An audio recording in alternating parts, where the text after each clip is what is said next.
செம்மணி மனித எலும்புக்கூடுகள் தமிழர்கள் என்பதற்கு என்ன உத்தரவாதம்? தமிழர்களை சாடும் விமல் வீரவன்ச. தையிட்டு விகாரைக்குள்ளும் தமிழர்களின் உடல்கள் வெளியாகும் பகிர் தகவல். சைக்கிளில் ஏற முற்பட்டவரை அடித்து தள்ளிய ஹயஸ். மகளின் 9 சித்தி மகிழ்ச்சியில் இருந்த குடும்பத்திற்கு விழுந்த பெரும் சோகம். கைதிகளால் நிரம்பி வழியும் இலங்கை சிறைச்சாலைகள். துண்டிக்கப்பட்ட தொலைபேசி அழைப்பு. வீட்டை விட்டு மாயமான முன்னாள் அமைச்சர்.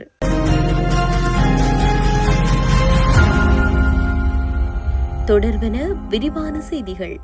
செம்மணி மனித புதுகுழியில் அகழ்ந்தெடுக்கப்பட்ட மனித எலும்புக்கூடுகள் தமிழர்கள்தான் என்பதற்கு என்ன உத்தரவாதம்? இவ்வாறு தேசிய சுதந்திர முன்னணியின் தலைவரும் முன்னாள் அமைச்சருமான விமல் வீரவன்ச கேள்வி எழுப்பியுள்ளார். செம்மணி மனித புதைகுழி விவகாரம் தொடர்பில் கருத்துரைக்கும் போதே அவர் மேற்கண்டவாறு தெரிவித்தார். அவர் மேலும் தெரிவிக்கையில், யாழ்ப்பாணம் செம்மணி மனித புதைகுழியில் எலும்புக்கூடுகளை அகழ்ந்தெடுப்பதால் என்ன பயன் கிடைக்கும் என்று தமிழர்கள் எண்ணுகிறார்கள். அதனால் எந்த பயனும் கிடைக்காது. முதலில் அந்த மனித எலும்புக்கூடுகள் தமிழர்கள்தான் என்பதற்கு என்ன உத்தரவாதம்? இன்னமும் பரிசோதனை நடத்தாமல் அந்த மனித எலும்புக்கூடுகளை வைத்து தமிழ் தரப்பினர் அரசியல் லாபம் தேட முற்படுகின்றனர். நான் ஏற்கனவே தெரிவித்தது போல் போர் நடந்த மண்ணில் மனித எலும்புக்கூடுகள் வெளிக்கிளம்பும் என்பது உண்மை. அதேவேளை போர் நடந்த வடக்கு மண்ணில் தமிழர்கள் மாத்திரம் உயிரிழக்கவில்லை. அங்கு இராணுவத்தினரும் இறந்தார்கள். சிங்கள முஸ்லிம் மக்களும் இறந்தார்கள். போரில் இறந்த தமது உறவுகளின் எலும்புக்கூடுகளை வைத்து அரசியல் நடத்தும் தேவை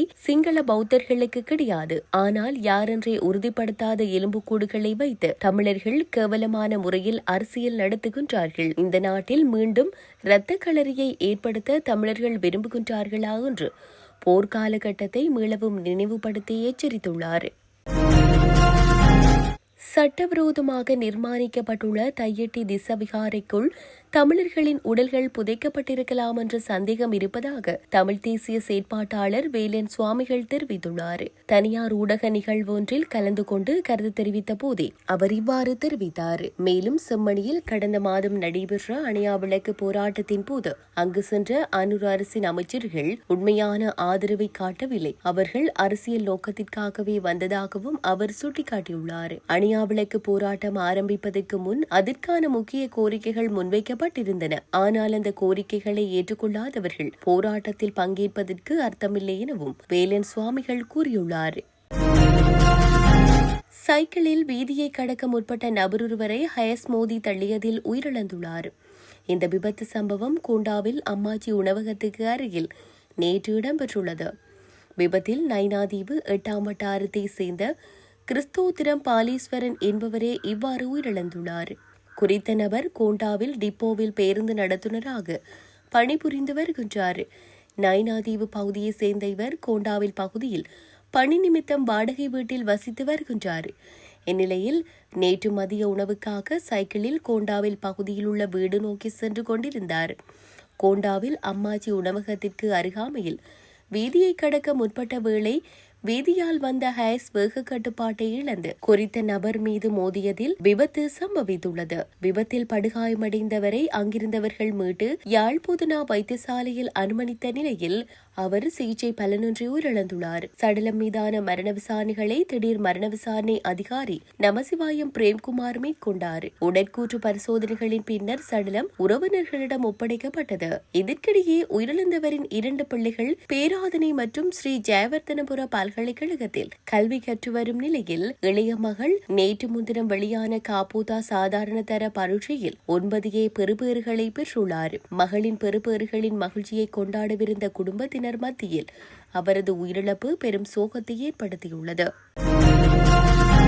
இலங்கையின் சிறைச்சாலை அமைப்பு தற்போது 33,000க்கும் மேற்பட்ட கைதிகளை தங்க வைத்துள்ளதாகவும் இதனால் சிறைச்சாலைகளில் இட நெருக்கடி ஏற்பட்டுள்ளதாகவும் சிறைச்சாலை செய்தி தொடர்பாளர் ஜகத் வீரசிங்க தெரிவித்துள்ளார். கொழும்பில் நடைபெற்ற செய்தியாளர் சந்திப்பில் உரையாற்றிய வீரசிங்க, சிறைச்சாலைகள் துறையின் கீழ் இயங்கும் 36 சிறைச்சாலைகளின் மொத்த கொள்ளளவு 12,000 கைதிகளுக்கு மட்டுமே என்று கூறினார். இருப்பினும் தற்போதைய சிறைச்சாலை மக்கள் தொகை ஆபத்தான அளவில் 33,000 அதிகரித்துள்ளது. இந்த கடுமையான நெரிசலுக்கு பதிலளிக்கும் விதமாக சிறைச்சாலைகள் துறை கைதிகளை சமூகத்தின் உற்பத்தி மற்றும் பொறுப்பான உறுப்பினர்களாக மாற்றுவதை நோக்கமாக கொண்ட ஒரு சிறப்பு மறுவாழ்வு திட்டத்தை தொடங்கியுள்ளதாக செய்தி தொடர்பாளர் அறிவித்தார். இந்த முயற்சியை திறம்பட செயற்படுத்த கணிசமான பட்ஜெட் ஒதுக்கப்பட்டுள்ளது என்று அவர் மேலும் குறிப்பிட்டார். இந்த திட்டத்தின் ஒரு பகுதியாக கைதிகளின் திறன்களை மேம்படுத்தவும், சமூகத்தில் மீண்டும் ஒன்றிணைவதற்கு அவர்களை சிறப்பாக தயார்படுத்தவும் தேசிய தொழில் தகுதி சான்றிதழ்கள் வழங்கப்படும். விடுதலையானவுடன் சமூகத்திற்கு நேர்மறையான பங்களிப்பவர்களாக மாறுவதற்கு தேவையான கருவிகள் மற்றும் பயிற்சிகள் கைதிகளை சித்தப்படுத்துவதே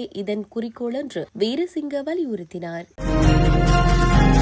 முன்னாள் அமைச்சர் ராஜித சேனாரத்ன தனது தொலைபேசியை துண்டித்துவிட்டு வீட்டை விட்டு வெளியேறியதாக லஞ்சம் அல்லது ஊழல் குற்றச்சாட்டுகளை விசாரிக்கும் ஆணைக்குழு கொழும்பு நீதவான் நீதிமன்றத்திற்கு தெரிவித்துள்ளது. கிரிந்த துறைமுகத்தில் மணல் அகழ்வு திட்டத்தை கொரிய நிறுவனத்திற்கு சட்ட நடைமுறைகளை புறக்கணித்து வழங்கியதன் மூலம் அரசாங்கத்திற்கு 2.62 பில்லியன் ரூபாவிற்கு மேல் இழப்பு ஏற்படுத்திய குற்றச்சாட்டில் முன்னாள் அமைச்சர் ராஜித சேனாரத்ன மீது குற்றம் சுமத்தப்பட்டுள்ளது. இதன்படி லஞ்சம் அல்லது ஊழல் குற்றச்சாட்டுகளை விசாரிக்கும் ஆணைக்குழு நேற்று முன்தினம் கொழும்பு நீதவான் நீதிமன்றத்திற்கு இது தொடர்பில் அறிவித்துள்ளதாக தெரிவிக்கப்படுகிறது. சம்பந்தப்பட்ட விசாரணைகளுக்காக வாக்குமூலம் அளிக்குமாறு பலமுறை கேட்டுக் கொள்ளப்பட்ட போதிலும் அவர் பல்வேறு பொய்யான காரணங்களை முன்வைத்து அதை தவிர்த்து வருவதாக லஞ்ச ஒழிப்பு ஆணைய அதிகாரிகள் நீதிமன்றத்திற்கு தெரிவித்துள்ளனர். இந்நிலையில் விசாரணைகளை தவிர்க்கும் சந்தேக நபரை கைது செய்ய பிடியாணை பிறப்பிக்குமாறு லஞ்ச ஒழிப்பு ஆணைக்குழு நீதிமன்றத்தை கோரியுள்ளது.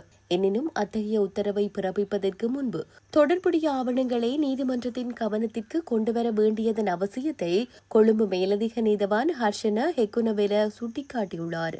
இதன்படி ராஜித சேனாரத்ன நோய்வாய்ப்பட்டுள்ளதாக கூறும் மருத்துவ அறிக்கை சட்டத்தரணி ஒருவர் மூலம் லஞ்ச ஒழிப்பு ஆணைக்குழுவிடம் சமர்ப்பிக்கப்பட்டுள்ளது.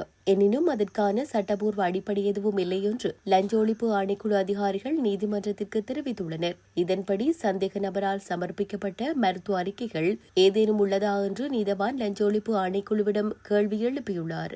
இதற்கு பதிலளித்த அதிகாரிகள் அந்த ஆவணங்கள் லஞ்ச ஒழிப்பு ஆணையத்தின் கோப்பில் உள்ளதாக தெரிவித்துள்ளனர்.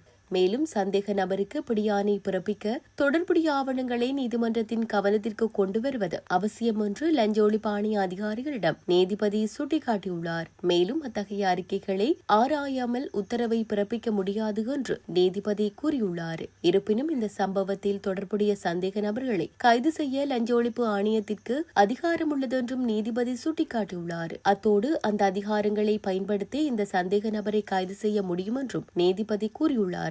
இந்த கோரிக்கை எதிர்காலத்தில் ஆவணங்களுடன் நீதிமன்றில் சமர்ப்பிக்கப்படும் என்று லஞ்ச ஒழிப்பு ஆணைய அதிகாரிகள் தெரிவித்துள்ளதாக கூறப்படுகிறது. இதன்படி 1994 ஆண்டு 20ஆம் இலக்க லஞ்ச ஒழிப்பு சட்டத்தின் கீழ் ஊழல் குற்றத்தின் கீழ் சந்தேக நபர் கைது செய்யப்பட்டு நீதிமன்றத்தில் முன்னிலைப்படுத்தப்பட உள்ளதாக தெரிவிக்கப்படுகின்றது.